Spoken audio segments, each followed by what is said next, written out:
The top 3 reasons for M&A failures is a subset of an overall of 9 reasons which we identified when we did the source data analysis. So it could be that one failed process fails for only one reason. It could be that one failed process fails for 3 different reasons in combination.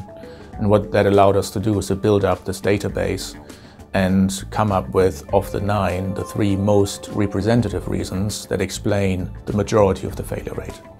And they are in this order: incorrect investment case positioning, the wrong process architecture of the actual M&A process itself, and the third one is incorrect screening of the buyer universe that you're clearly trying to motivate to pay a very high price for this company.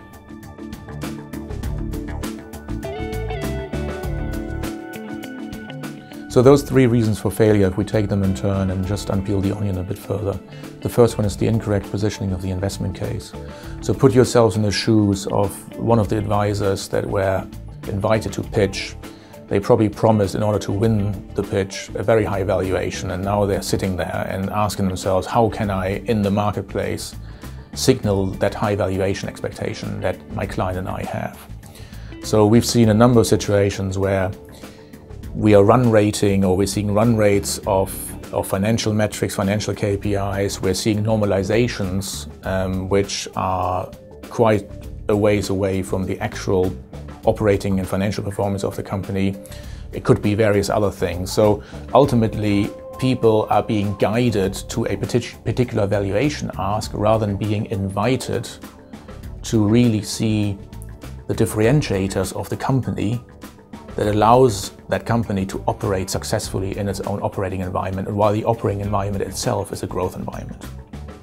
The second reason is wrong process architecture, where there is a tendency still today, and I've been seeing it for 22 years in the industry, to invite the maximum logistically manageable number of bidders into a second round, typically between 5 and 6, rather than to cut deliberately down to the highest motivated buyers, that by cutting down to only 3 or 4, say, you increase their mathematical chances of winning, and thereby motivating them further to become the owner of the company, in particular when they have to staff a full team in the second round and pay cost, rather than working on 5 other processes.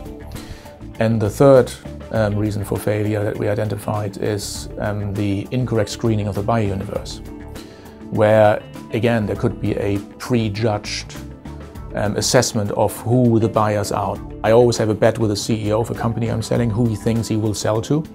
So the CEO takes a name, I take a name.